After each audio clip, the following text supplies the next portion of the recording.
Hey everybody, I'm Tara from Crooked Row, and today is going to be a super quick video because we're planting sweet potatoes to get our sweet potato slips to plant out in the garden.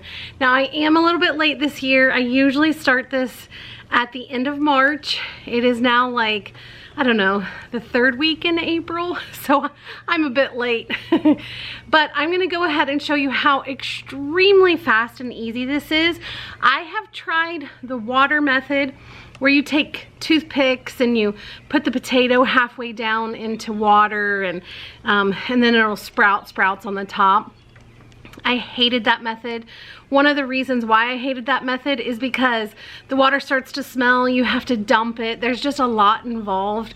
We have super busy lives. I'm already taking care of like almost 1,000 plants right now, so having an extra step, especially because we grow so many, you know, it's not like we're just dealing with one. So we have like, usually we start about 10 potatoes so that we can get the slips off of those. But this year, I have other videos where I do this planting method because since I found it and saw that it was so fast and so easy, I totally switched over. It's absolutely wonderful. So all you need is some sort of container, like, you know, those aluminum pans. They're about this deep. I'm actually just using a seed starting tray. I don't have the little cells in it. I pulled the cells out. So I'm just gonna use the seed starting tray. And if you don't have sweet potatoes, like if you didn't plant any last year and save any back, it is so no problem. You just go and get organic potatoes from the grocery store, and you kind of want smaller ones. Bigger ones don't do better. I ran that test a couple years ago, found out they do not do better. They don't do worse, but they don't do better, so you might as well save the space so that you can fit other potatoes in. And so I have two things that I'm doing this year. So one, I am doing potatoes from the supermarket, which I don't know if I've ever done that. I think I have once. And I also have some purple potatoes that we've been planting for years. We don't care for the purple potatoes as much as we like the orange ones. I think we're creatures of habit is why. But we do like the purple. They're a bit drier than the orange ones are. The orange ones are just very sweet, and if you don't know this already, if you haven't belonged to our channel for very long, my entire family has extreme sweet tooths. So, or is it sweet teeth? But they love the sweet potatoes, the sweet potatoes. Whereas the purple is, the purple might be a little bit better for certain things like turning into sweet potato fries and things like that. But anyway, right now we're working on our slips so that we can get them in the garden.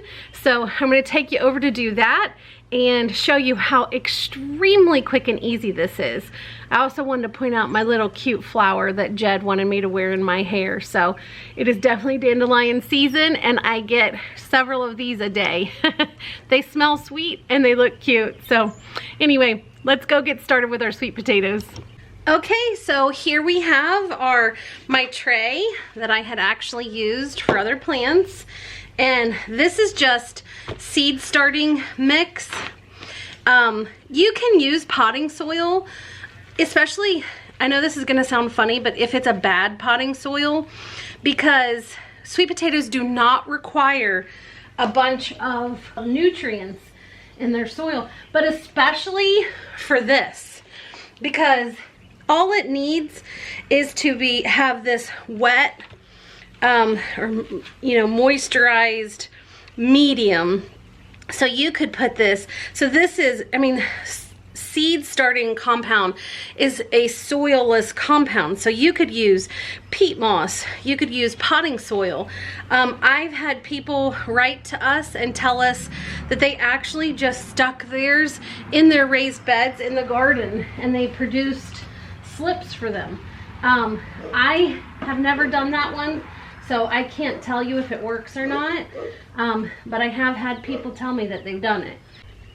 Okay, so I have this soilless or seed starting formula a little bit more wet, see that how I can pull stuff out of it, than I would for seed starting. And the reason why I do that is because this will be staying in the greenhouse, and the greenhouse is extremely hot right now.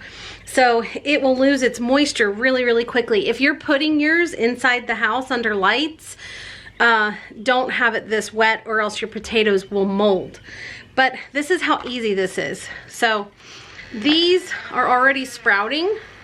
So I'm just gonna put them about halfway down. And these are my 2 purple ones from last year. And then I'm going to use my store-bought ones from, I think Kroger's I got these from. And I'm just gonna put them down halfway up their little bodies. And you want to kind of like, I kind of like snuggle them in, because when you spray this soil to keep it moist, you want to make sure that it has, you know, this good little bed all around it.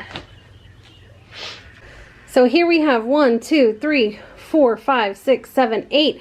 8 potatoes started in this seed tray. I'm going to keep it out here in the greenhouse. If you have extremely hot, dry conditions, you may want to put a humidity dome or some plastic wrap over yours.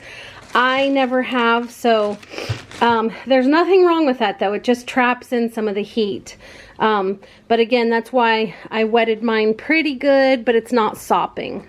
So it's that simple. You just shove those things down into some moist, soilless formula or potting soil or peat moss, and you're ready to go. Just keep a check to make sure that that soil stays moist all the time, because you don't want to lose all those sprouts.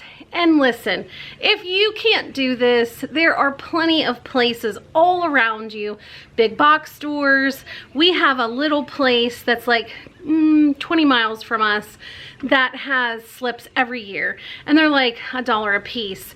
I used to order them online, but now I'm noticing that those prices are skyrocketing.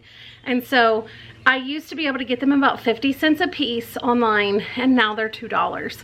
So I like to find little tips and tricks for us to save money, because really the whole point of this is, one, to feed our families, but also we want to save money in what we're doing. And the prices are going so high right now.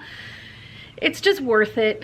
And sweet potatoes are so easy, and you can throw them sort of anywhere. The only place I've never had very good luck with them in is clay soil, because there are certain places in our garden that don't have a sandy loam, it's clay. If you have clay, put them in a raised bed. You don't have to fertilize them uber much.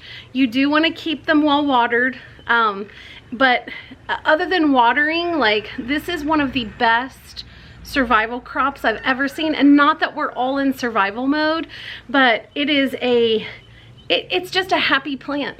And you can eat the greens off of it too. It has beautiful heart-shaped leaves, and you can eat those. You can throw those in salad.